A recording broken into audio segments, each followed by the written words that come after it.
is the Investor Connect podcast program. This is Hall T. Martin. I'm the host of the show, in which we interview angel investors, venture capital, private equity, family offices, and many other investor groups for startups and growth companies.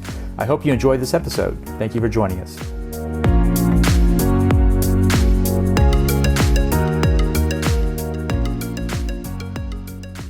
Hello, this is Hall Martin with Investor Connect. Today we're here with Kirk, Otis, president of Keiretsu Forum, North Texas. Keiretsu Forum is a global investment community of accredited private equity angel investors, venture capitalists, and corporate institutional investors. Keiretsu Forum is a worldwide network of capital, resources, and deal flow with 53 chapters on 4 continents. Keiretsu Forum members invest in high-quality, diverse investment opportunities. Kirk, thank you for joining us. Of course. Thank you for having me. Could you share a little bit about your journey and some of your key experiences that have shaped your career? Yeah, sure. First, I grew up in Ohio and started at Price Waterhouse. And I got there and on the very beginning, I was 21 years old. Price Waterhouse had just started a new group called Management Advisory Services, which combined their regular audit service with tax and a consulting practice. And so I jumped in. And so from the very beginning, I was helping entrepreneurs with their finances, with their strategies, board materials, you name it. And that was right from the beginning of my career. So what motivated you to pivot your career towards supporting early stage ventures? Well, like I said, it probably wasn't a pivot. I started there, but from Price Waterhouse, I ended up going and getting my master's degree at SMU here in Dallas. And during that phase, I was working for a large conglomerate downtown. And as soon as I finished up my MBA, I was asked to take over the head finance role at a joint venture they had created in Cleveland, Ohio. So my first management role, I was effectively the CFO of the company, was of a company that had fewer than 100 employees and just a handful of customers. Now, it was part of a large conglomerate, so it had systems, but in terms of having a different culture in management style and, all the things that you kind of see in an entrepreneurial company existed in this joint venture. Well, as someone who has navigated both startups and large corporations, what insights can you offer about the differences in approaching transactions and investments in those different environments? Well, that's very interesting. In a larger corporation, there's ongoing revenue. There's cash flow that can meet the obligation. It tends to be more debt oriented rather than equity raises. There's large asset base, and in the company itself is got all the functional areas covered and, in its various silos. And you end up spending a lot of time with subject matter experts, but they're not necessarily communicating or on the same page. So a lot of your time ends up being spent trying to get people coordinated, thinking about things appropriately, worried about what the big issues are and not some sort of detail that doesn't matter. In a venture, in an entrepreneurial led company, you don't have a lot of those elements. You kind of lack a lot of the expertise and experience that you might have in a large company, but you've got people that are much more coordinated. They tend to be much more on the same page, and decisions occur a lot faster. But you also, from a financial perspective, you don't have large amounts of cash flow necessarily, because a lot of the companies are just trying to get their first revenue. And, the fundings tend to be more equity based and things don't have a debt service component to it. Well, as president of Keiretsu Forum, North Texas, how do you approach supporting a wide range of entrepreneurs and ventures? Well, fortunately, with the large investor base at Keiretsu, there's a subject matter expert in just about any topic or domain you can imagine. And so you're able to reach out and call on people that really want to help, that actually can help. And, the domains might be things like finance, intellectual property, but, there's also the actual technical aspect of it. So it might be a particular medical technology or a cancer therapy or something like that. And, you just try to get the right people on a team to look at the opportunities ultimately. Well, Keiretsu Forum is known for its rigorous company vetting process for investments. Can you explain this process and how it benefits both investors and entrepreneurs? Sure. It is multiple layers. Kind of the entry point is a web-based application, a number of questions that talk about the business model and its strategy. Frankly, when I tell people to submit, I suggest that they keep a copy of their answers and kind of polish them because they're the kind of material that end up in, say, like a one pager for a company. And so it's quite useful to think about it that way. And it's an opportunity for a company to make sure that it's articulating its strategy and what its value proposition is very clearly. That's where it starts. There's a couple of people that look at those inbound opportunities and they select 10 of those firms that they think are probably the best suited for Keiretsu. And then we have a screening committee that meets once a month to rank list those 10. We put them in three buckets. One is, this isn't appropriate for Keiretsu for any number of reasons. It might be the business model, it might be the stage of the company, or it might be, our belief of how mature the company is. And then there's a bucket of companies that we think is interesting, but they're just not ready to present. And so we'll circle back and let them know what things they need to be working on and then ask them to resubmit once they're ready.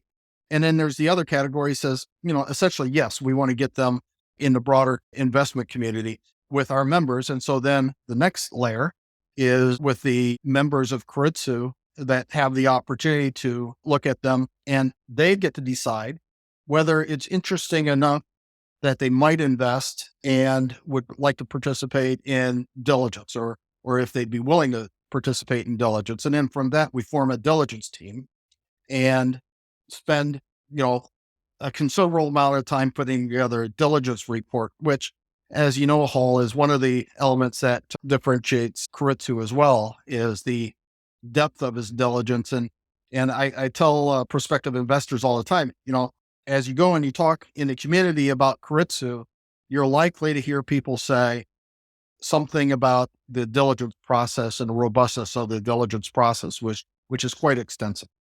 So you've raised significant venture capital for startups in the past. What are some essential factors that investors look for when they're considering funding opportunities?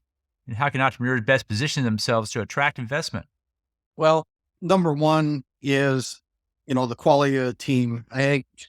You hear that team is important in a lot of businesses. And I don't think I don't think there's any segment in our economy where it's more important in the earlier stages of a company. You need to have the people with experience, breadth of experience.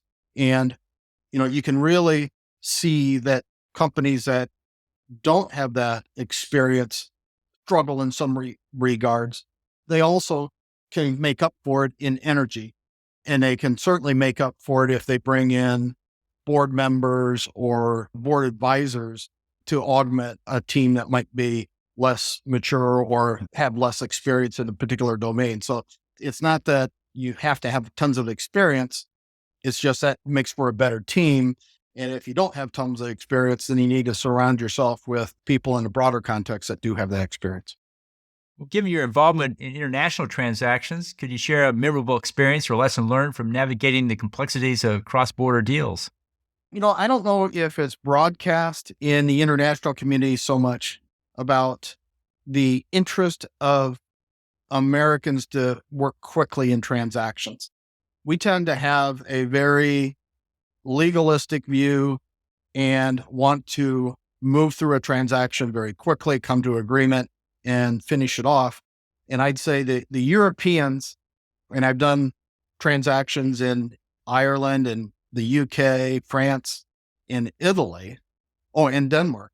And they tend to be very slow and methodical, but their agreements are a lot of times much thinner and lighter and, speak in more business terms as opposed to legal terms. So the documentation process is lighter, but the negotiation time frame seems to be longer. And if you go to Asia, they use American style like agreements. So they'll have a much heavier documentation process, but more so than the Europeans, I would even say. They try to use time to their advantage and things just move incredibly slowly. And, I don't know, I would love to kind of get a perspective on, say, an Asian company doing business with another Asian country and whether they use time as a leverage point or if it's just something they use against Americans. But that to me would be the primary thing I'd bring to the table here. Oh, that's great. Well, Kirk, could you describe the typical profile of early stage company investors in Keiretsu Forum, particularly those in North Texas? Well, we have access to a number of people from a number of backgrounds and domains. There's medical, legal, a lot of technology folks. There's domains that we haven't attracted that much background of, which we could certainly use, for example, in the medical field. And I would say that most of them come from an entrepreneurial background as opposed to a large company perspective. Naturally, a lot of entrepreneurs came out of large companies, but I'd say most of them have had some measure of success as an entrepreneur, which makes them particularly interested in helping others. Well, your experience, what motivates these investors to get involved in early stage investments, and what are they looking for in potential ventures? Well, I think it's a large part their desire to get engaged, to help out entrepreneurs with their passion. Great. Well, based on your experience, what emerging trends do you see in the early stage investment landscape, especially in North Texas? From my perspective, I think the opportunity is to fill a funding gap. I think the door is wide open in terms of domains, but there's a number of angel networks that are in the, seed capital, earlier stage, call it $100,000 to $500,000 raise maybe. But beyond that, there's a considerable gap between that and the venture community. We've kind of suffered over the last 10 years and seen a number of the venture firms close up shop. And so it's created this gap in the capital structure of funding stage of various companies. And so to me, that's the opportunity is to fill that gap from a finance perspective. Lastly, Kurt, what last thoughts or advice would you like to share with our private equity investors and early stage entrepreneurs listening today? Well, I think you'll find Keiretsu to be a little bit differently positioned than other angel networks. So if you have some angel experience or have some personal experience investing, I think that you'll find our deal flow to be more mature, further along than what you would typically see. Solid opportunities. So that's one thing. And before you decide whether it's for you or not, what you really should do is come and join us for a session or two so you understand the process and see the quality of the companies and see the kinds of people that you would be potentially working with to fund companies and get them the capital they need to pursue their dream, really. Well, so what advice would you give listeners interested in learning more about Keiretsu Forum or attending a meeting? How can they get involved? Sure. Well, they can send me an email at Otis@keiretsuforum.net or give me a call or reach out to me on LinkedIn. It's Kirk Otis. And the phone number is 972-768-8568. We'll include your contact details in the show notes. I want to thank you for joining us today and hope you have you back for a follow-up soon. Great. Thanks. Appreciate it, Hall. All right. Thank you. Investor Connect helps investors interested in startup funding. In this podcast series, experienced investors share their experience and advice. You can learn more at investorconnect.org. Paul T. Martin is the director of Investor Connect, which is a 501c3 nonprofit dedicated to the education of investors for early stage funding. All opinions expressed by Hall and podcast guests are solely their own opinions and do not reflect the opinion of Investor Connect. This podcast is for informational purposes only and should not be relied upon as a basis for investment decisions.